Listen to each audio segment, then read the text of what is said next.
online. I mean, I'll take the mic and you can speak into it online. Give me the go-ahead when we're on.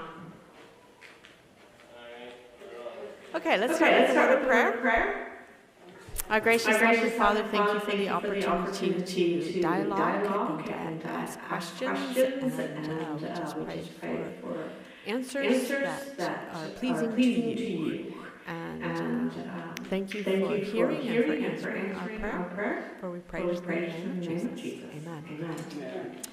So our first question is from online, and the question is, what about tofu and the vegetarian meats? So let's talk about tofu first. So in terms of tofu being a superfood with the definition that we're using, such as high in fiber and also high in water content, it does not actually fit within that category. And so during what we call our 10-day kickstart cleanse, we don't have tofu used.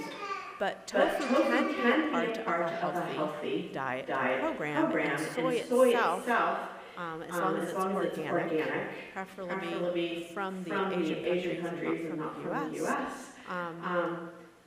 it actually is very beneficial for cysts, fibroids, cancer, and many other things. So I use tofu on a semi-regular basis, and I'm not your criterion at all. So you have to make your own choice whether you want to include that or not. I was on a kick of making my own soy milk for a while, and that was really good. I don't do that anymore, mostly because our soy joy kick the can. I'm not doing it the other way either. So anyway, that's my 2 cents on tofu. I do have it in my diet, but you're not going to be in ill health if you don't have soy in your diet. So you can still be healthy without it. All right, what about the meat substitutes? So the meat substitutes tend to be very highly processed. They might have ingredients in there that are not the most healthful ingredients. And so I personally steer away from the veggie meat or fake meats, if you will. Are they lumped in the same category as processed meat? No, they are a step in the right direction. So if you're trying to get off of processed meat and you want to try some of these alternatives, that would be a step in the right direction. I just tend, for me personally, they don't tend to agree with me. And so that's my main reason for leaving them off, other than soy protein isolate. So we were just talking about soy and tofu. In tofu, it's not a whole food, but it can be healthy, part of a healthy diet. Soybeans, of course, are in their whole form. You get to the soy protein isolate, and this is detrimental to our health. This is the refuse, and they have found a way to make money off the refuse, and they put it in a lot of our vegetarian luncheon meats. So if you see isolated soy protein as an ingredient in a product, that's an immediate steer away from it for me. And but if it's from whole gluten and you can tolerate gluten, or if it's from tofu or something like this, then those would be the better luncheon meats or fake meats. I'm referring to the vegetarian meats right now. Those would be the better ones to choose versus the soy protein isolate ones. Were you going to say something? I addressed it. Okay, very good. Okay, yes. Okay, we're going to get the mic to her. Yes. Here's fine, or do you want me to go? Either way. Testing. Getting the mic to work. Okay. Can you eat tofu and or seitan daily? Sure. One of those to get more protein? Sure. So the question is, can you have tofu or gluten every day? So again, if you're gluten tolerant, then yeah, you can have these. They're 100% has all the amino acids in it to make up a complete protein. So yeah, you could have them every day without ill effects. So what about these studies? I'm just going to throw this in there. What about these studies that talk about soy being bad for us? Read the studies. You'll see that it's typically large amounts that we would not consume on a daily basis. So take that into consideration. If there's feminization, there's an excess. And remember, we want to do everything in temperance. So we want to use what is good in moderation, but we want to avoid that which is harmful. Okay, next question.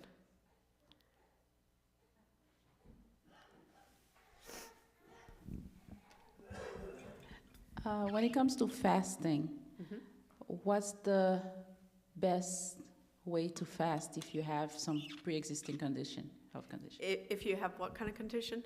Any health issue. Any health condition. Okay. All right, so there are many ways to fast. So first I'll answer that from a biblical standpoint. So we have the fast of Daniel, right? He says, give us vegetables to eat and water to drink. And so that was a type of fast, right? He just had pulse or things sown or grown and water. There was another fast that Daniel did later on.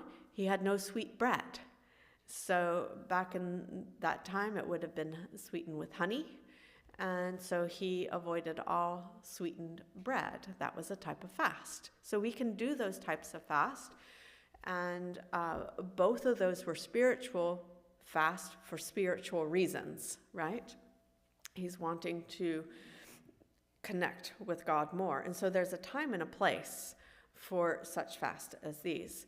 What about fast for health? So again, there's many ways to do fast. We're doing a health retreat in January, and it's a detox health retreat. And so each person, it's virtual. So each person can choose what type of fast they want to do. So the three options that we're giving them is a juice fast, where we're actually juicing through a juicer and drinking juice throughout the day, okay? What that basically does is allows the intestinal tract to have a break so it can clean up and start clearing out from whatever might be on the walls and things like this, start functioning better. The second option is still juicing, but without using a juicer, because a lot of people are not going to have a juicer, right? And so we will be doing things like lemon waters and cranberry waters and mixing herbs and things with that in order to have the detox benefit from it. And then the third one is for those who are going to try to work through the program, which I've had one person mention that to me, I'm going to have to work through this. I said, okay, I'll throw in a fast that's going to be appropriate for you that you can actually do. And so they will be eating fruits, grains, nuts, and seeds during that, and they'll just have 3 meals a day with very simple food being prepared. And the whole grains and the fruit are going to help clean up the intestinal tract for them. So, but then there's things like water fast. We don't recommend going over 3 days with a water fast because the intestinal tract starts shutting down. So if you're going to go longer than that, it needs to be medically supervised, in my opinion. So there's a gamut of fast that we could throw in there in between those opposites, right? And so It just depends what you're wanting to accomplish as to which one's going to be right for you.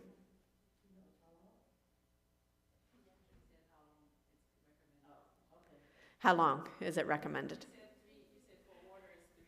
Yeah, no more than 3 days. And if you are having trouble with 3 days, then I would back it up to 2 days. So if you tend to be constipated after when you start eating on the 4th day, then I would say only 2 days. What is a sensible diet after? Okay, what is a sensible diet? Excuse me. Let me make one more comment regarding fasting that just popped into my head and probably popped out of my head just as fast as it popped into my head. It was, you asked the length of time for a fast. So if I remember correctly, you Bible scholars can help me. Was Daniel's fast with the no sweet bread 3 weeks? 21 days. It was 21 days, okay. So he did that one. His experiment was 10 days. So we actually used that as our model for our Kickstart cleanse.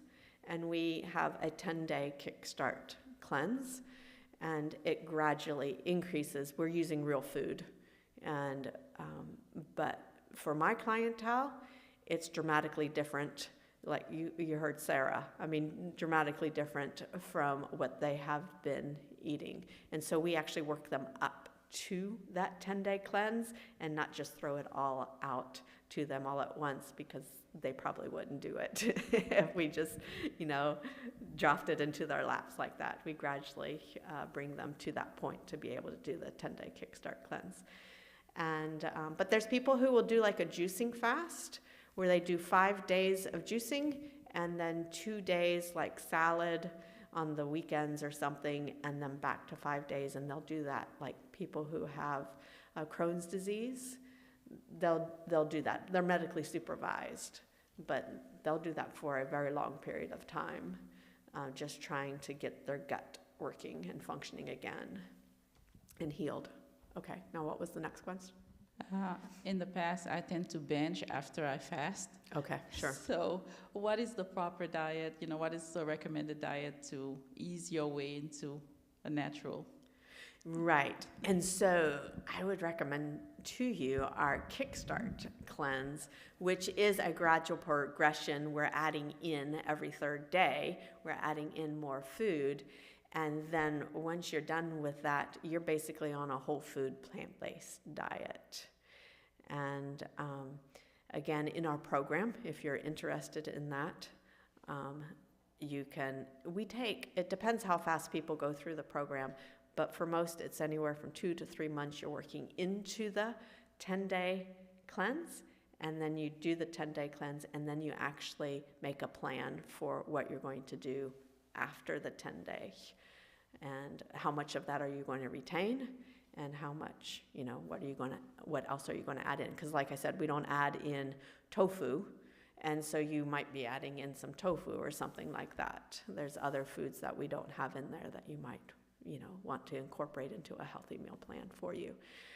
So Kickstart superfoods don't have to be 100% of your diet, but again, in our program, we start people out, if they're able, with 50% of their meal coming from Kickstart superfoods, and then we gradually increase them to 90%, which is our Kickstart cleanse. Yeah. We keep the nuts and seeds in there, which aren't Kickstart superfoods. Does that help? Okay, very good.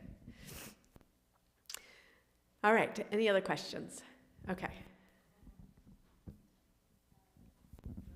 Okay, so I hear a lot about when a woman gets to perimenopause, menopause, you have to eat more protein because of your muscles, all this stuff. What are your thoughts on protein, but especially as women are aging? Okay, so it is true we don't absorb protein as well as we age, but the protein issue itself, especially in this country, is almost a moot issue. So I'll just give you an example of a gentleman in our program who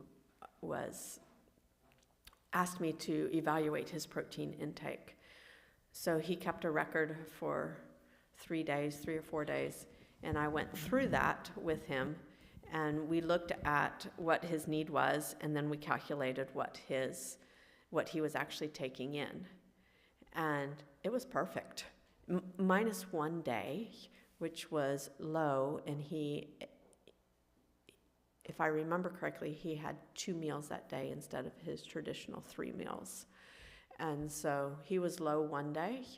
Other than that, he was right on target for his height, weight, size, everything, So we tend to because protein is in everything. So it's even in our fruit. There's not much in a piece of fruit, but a regular sized piece of fruit, you have about 0.5 grams. So what do we actually need? How much protein do we actually need? Well, we need 0.8 grams per kilogram of body weight. We're Americans, so what is that in pounds? Well, basically, if you just took, I don't have the calculation off the top of my head for pounds, but it's 2.2 kilograms per pound. No, I did it backwards, right? The other way. Yeah, 2.2 pounds per kilogram. And so if you take 0.8, let's say you are 100 pounds. That'll make it easy, right? I know none of you are 100 pounds. Well, maybe one of the younger ones are. But 100 pounds. So you're going to need 50 or 60? So you'd be at 2.2, so about 52, right? Somewhere around there. And then you need 0.8 of that. So a little less than 50 grams, yeah. So, we don't need a whole lot of protein. So in the program, I have I have 3 meals and no concentrated protein in those 3 meals. And it's like still 80 grams of protein for the 3 meals. So again, if we are eating real food, we're getting all the protein we need if we're eating enough calories to sustain us from real food. Now, when we have junk food, the protein, carbohydrate, and fat are all still there. You're just not getting the nutritious part of it. So again, you're getting plenty of protein. And so I just wouldn't worry about it, even as you age, unless you're doing like tea and biscuits, right? Children, a lot of children will drink more calories than they eat. And if you're drinking your calories, you're not getting protein, right? Unless you're doing Ensure or, Pedia. No, not Pedialyte, but whatever the Pedi one is for children of Ensure. So, if you're really eating, you're going to get plenty of protein. What about bodybuilders? Can bodybuilders be on a plant-based program? They can. And there are many who are plant-based and they're not taking protein powders to compensate. Okay? So it's really a mood issue. If you're getting enough calories from real food, you're getting enough protein. Is that good enough? Yeah. Okay, good. I benefited from intermittent fasting. Okay. I don't know if you want to address that, or is that something you want to save for later? No, right now is good. Okay. So intermittent fasting is very beneficial if you have a particular disease issue, say like multiple sclerosis or, like autoimmune conditions or diabetes or something like this. You take 2 days and you restrict your calories down. And again, you can do it multiple ways. You can do 2 days water fast, you can do 2 days juicing, you can do 2 days restricting your calories to say 400 to 600 calories a day. And they're seeing amazing results with modified or intermittent fasting. You want to make sure that when you eat, you're eating in the morning and the afternoon and not in the evening. So there's a lot of studies out comparing calories to calories, but the timing is different. And those that get the maximum benefit from the intermittent fasting are those that are having breakfast and lunch and leaving off supper. And so as Adventists, we've been doing that for, a long, long time, right? Eating 2 meals a day. And so we actually get that's kind of an intermittent type of fast. The modified is where you're restricting the calories. So yeah, really good results with this type of fasting. And people have been able to get their like CRP and other inflammatory markers down significantly with intermittent fasting. So yeah, the more you can, how do you say this? If you can do 2 meals a day, that's really good. But what if you're already like snacking throughout the entire day? How do you get to 2 meals a day? Well, we don't recommend that you get to 2 meals a day from, say, 6 or more times of eating throughout the day, right? So you first go to reducing the snacks in between meals. Set your meal times for 3 meal times, and try to stick to those as much, and decrease the in-between meal eating as much as possible. You want a good, healthy microbiome? Stop eating snacks. That actually toxifies us instead of nourishes us, because the food stays in the stomach too long and it begins to rot when we pile food on top of old food. So that's going to be real important. To start cutting back on the snacks until you've actually cut out snacks and you only have 3 meals a day.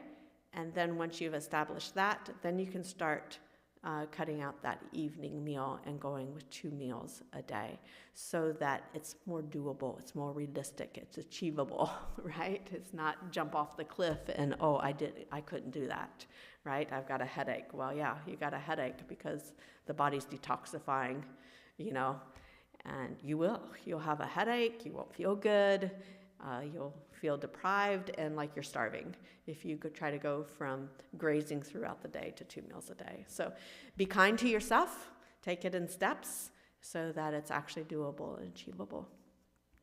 But yeah, intermittent fasting, thank you for bringing that up. It's a good way to go for reducing disease complications and the disease itself eventually. For many years, I worked overnight. So now I'm switching to other shift, but my body has not yet caught on to that. So I stay up all night. Oh man. What's a good diet that can help me sensibly, go to sleep? Well, it's not so much of a diet. Plant-based diet is good.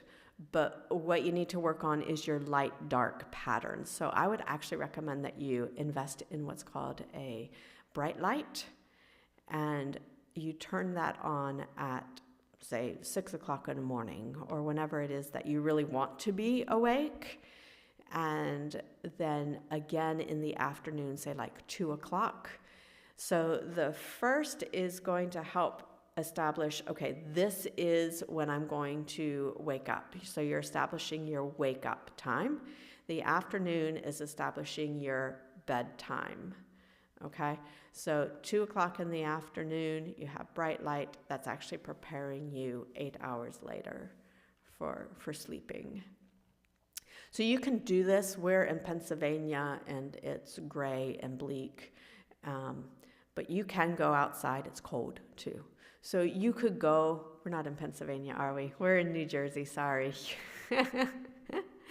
We're in New Jersey. So getting outside in the gray and the bleak, the light still does come through. So you could do it that way as well. In the summertime, it's going to be much easier when it's, high skies and sunny, and you can regulate circadian rhythm much easier. But since you're doing this in the winter, I would go ahead and invest in that bright light, and then try to establish when I actually want to wake up and when do I actually want to go to sleep. And of course, I would recommend trying to get to sleep, be in bed and asleep by 10 o'clock in order to get the maximum benefit of the nightly detox. Quick question on the bright light. How long do they need to be in this bright light environment? Yeah, so it depends on the bright light, but say it's 10,000 lux, then about 20 minutes. You could do 30 minutes if you wanted, but if you have macular degeneration, you can't do bright light. So if anyone has macular degeneration, it's not for you. But as long as you don't have that, or there's not some other contraindication, then 20 to 30 minutes, and it's peripheral vision. You're not looking at the light itself. So, you could have it like off to the side at your bedside, like a 45-degree angle. So you're saying that I should have it, set my alarm to wake up, and then it comes on around that time? It's on a timer? There might be some with timers. I'm not sure, but yeah, you could set an alarm to wake up at the particular time. I said 6. You make the time that's appropriate for you, and you would consistently wake up and do that bright light. If you can get outside as the sun is rising, whatever time that may be for up here, that would be very helpful as long as you can see the sun rising. It's not gray and bleak. If you can get outside midday, you're getting the high sun, and you're absorbing melatonin as well as other things from the sun that are just going to be really good for us. But it's going to help you, again, sleep at night. So that's like the bright light at 2 o'clock. You're getting the same thing from the sun if you can actually get out in the sun. And then in the evening, as the sun's setting, again, you're relaxing by watching the sunset. And so that can be very beneficial for establishing that master clock in our system for all our circadian rhythms. It's going to take some time. So you're used to being up all night. They usually say it takes 2 to 3 weeks per hour that you have been. Yeah, it's been longer than that? Yeah. Just try to be very consistent. The more consistent. Oh, no, I don't think that's going to help you. Now, the sun's going to be your best friend for reestablishing the circadian rhythms appropriately. And your other best friend is God himself. And so always pray. Any natural remedy you do, the secret element within that, whether it's diet, exercise, water, sleep, whatever it might be, the secret ingredient is prayer and communion with God.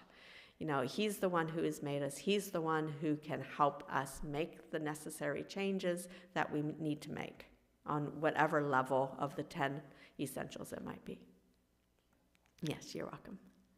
I'd just like to testify to that, because she's the one that got me into, the times of being outside. And when I did that consistently, I got sleepy, and around 8 o'clock at night, and I was sleeping like a baby. If I don't get out, I don't fall asleep easily. Or do I wake up frequently, or I was sleepy. The sun really made a difference. I mean, if I took anything from her program, it was getting outside, exercising, the fresh air and sunshine. That reduced my inflammation. That reduced, helped me sleep better at night, and helped me feel more rested when I woke up in the morning. I can testify, and I didn't know that before I joined her program. So that was very good. Thank you. All right, shall we take another break? Are there any more online questions? Nope, okay, we're good. So let's go ahead and take a quick break, maybe just 5 minutes because it's 4:05 already. So we'll take a quick break and then we'll come back for our final session. We'll be looking at the origin of disease and kind of bringing it all together.